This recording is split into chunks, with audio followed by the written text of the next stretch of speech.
Hi, everybody, and happy Thursday. I hope you are all doing wonderful. So, one of the things when I first, oh, my name's Lisa. I'm sorry. Welcome back to my kitchen. One of the things when I first started low carb and keto and all that, I really missed bread. I don't know how many of you do, but I did.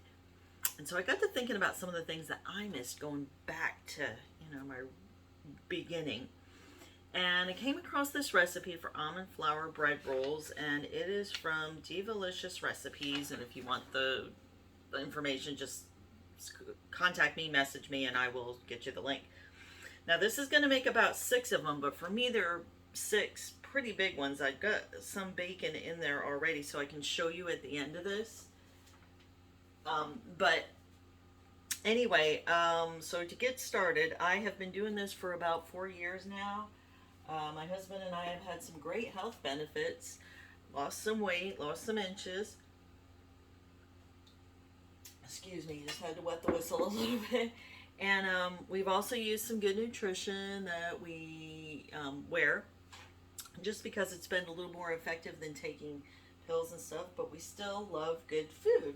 And you can do that with low carb and eating well, anti-inflammatory, all those things.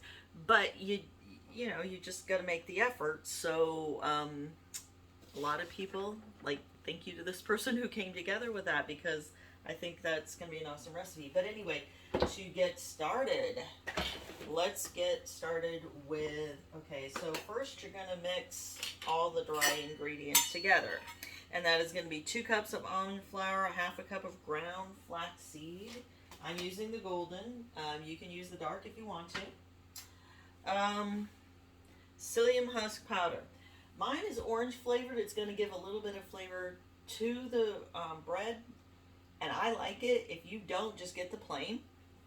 A tablespoon of baking powder, 2 tablespoons of olive oil, salt, and then you're going to do, and I think I'm going to make a variation on this one and just see, because it says 2 egg whites and 2 eggs, but I thought that might have made it a little bit, I don't know, too wet or something. So I think maybe we'll just see how it looks.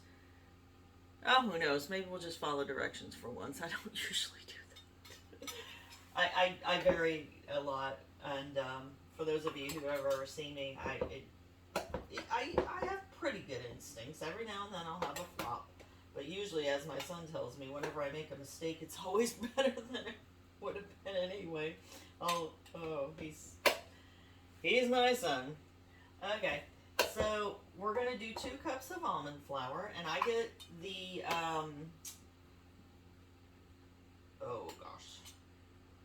the finely ground. If you got some and you want to grind it up a little finer, you can always put it in a blender or a food processor and grind it up. Don't go crazy over things like that, which is usually my MO. So just from one crazy person to another, don't go overboard. You can usually fix it. Okay, half a cup of ground flaxseed. Ta-da-da-da. Here it is. Like I said, I'm using the golden. If what you have on hand, and by the way, if you have the whole flaxseed, you can use like a coffee grinder or whatever and just, grind it up yourself.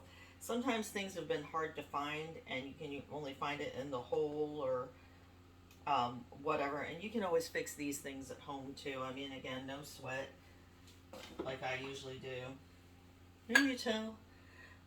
My whole thing is like let it go and work on the important stuff. And baking powder right there under my nose. Okay, so you're gonna want a tablespoon of that.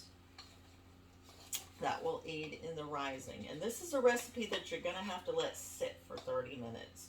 So that was one of the reasons I got a head start, so you could see the finished product, but also the time factor. Let's see, ground flaxseed, psyllium husk powder, 4 tablespoons. Like I said, if you want a different kind, and you can find it, and it's, and the other thing, I had somebody ask me once, you know, where to find it, because I started looking at the grocery section of it, and then when I went on the app, when it would work for me, I found out it was actually in the pharmacy section.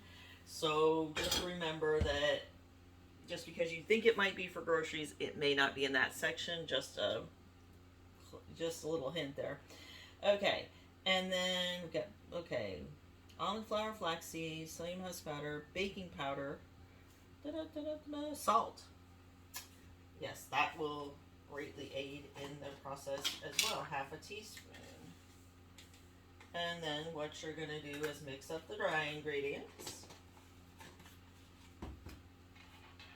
So how many of you are just starting low carb or restarting? You're restarting. Quick restart. If you've been on it for a while, just give me an idea of some of your favorite foods. Or if you're looking for some of your favorite foods. Like I said, I miss rolls. I don't do it as much anymore, but I just kind of, that recipe just kind of jumped out at me. Sometimes I make my own recipes. You know, you can kind of play around with it.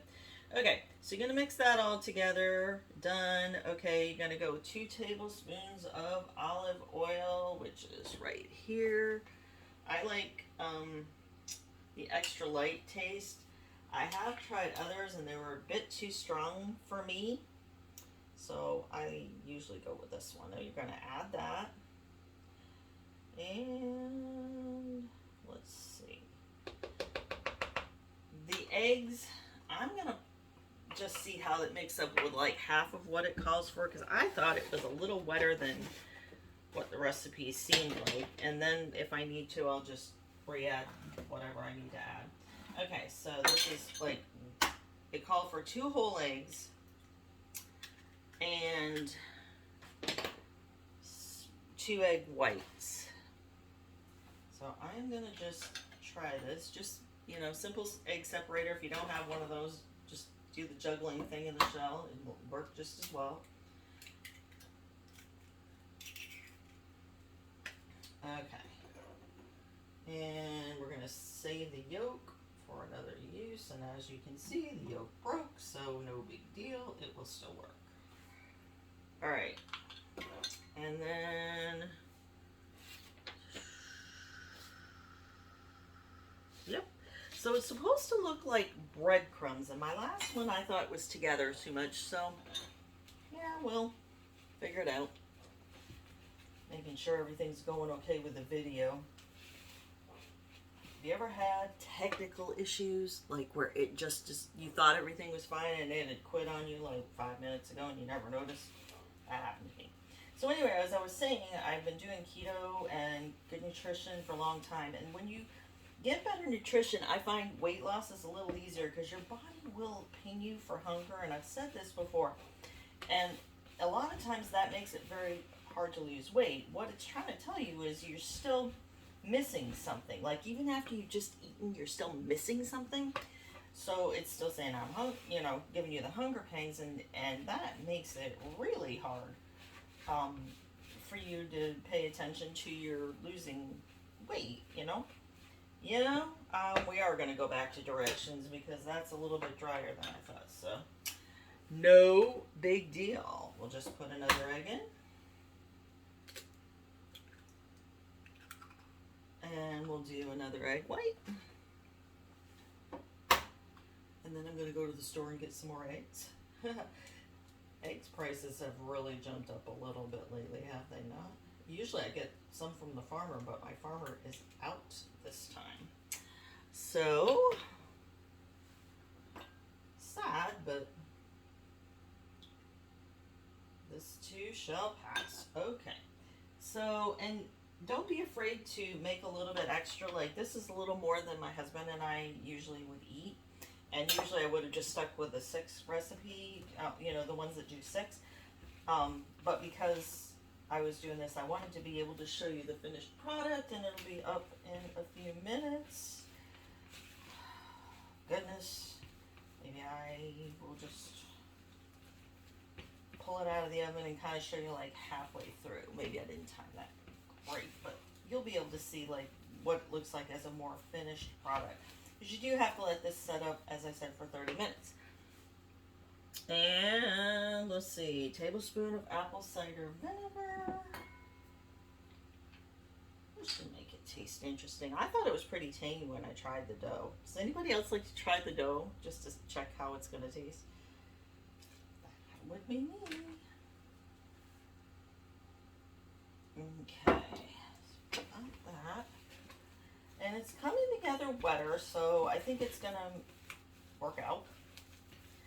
And then this one called for a cup of boiling water, but you gotta watch that. Sometimes you don't need it. This is pretty wet, so all I did was use half, and it came out just fine. So boiling water, half, and then we're gonna let it rest or prop up for about 30 minutes. And let that absorb.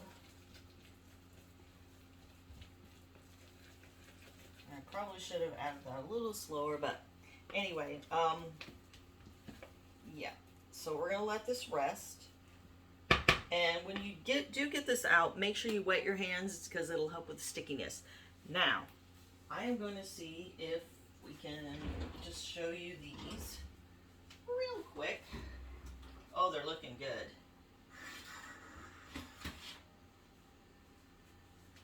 And this is what they're gonna look like when you're done. So anyway, have a great day, everybody. Thank you for joining me. Please hit like and share in the comments. And feel free to check out the makersdirections.com for more tips in different ways, you know, cooking and the mindset and all that stuff. Okay, thank you, everybody.